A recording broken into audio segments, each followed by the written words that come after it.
natural sound is not just something that you throw in.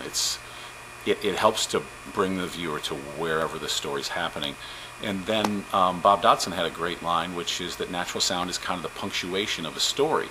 And sometimes I think even though a story can be pretty short, you still have to let people think about what you've said and what's going to be said next time. And when people are talking, they sometimes pause. And that allows you to your brain to speed up and catch up to where we are in the conversation. I think that natural sound sometimes are these great little natural pauses in what otherwise would be just meat coming out of the grinder at a steady speed.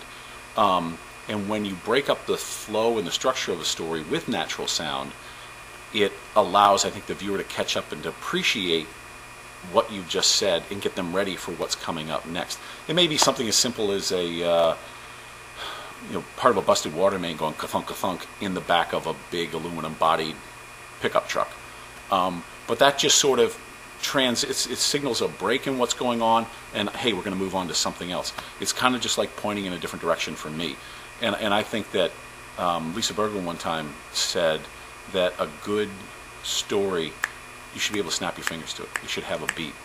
And when you're editing, unless someone thought ahead to capture the natural sound that's out there in the wild, the editor's never going to have a good opportunity to be able to pace the story.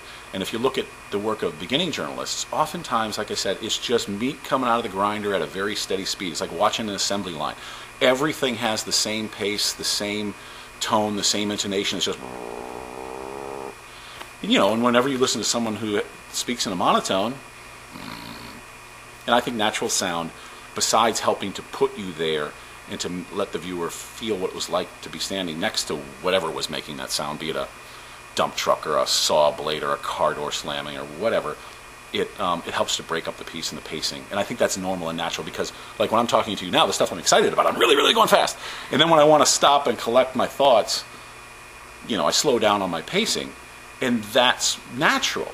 And I think a good story has a varied pace, and the journalist is responsible for that pace. And if you don't capture natural sound, then you have no opportunity to try to vary the pace.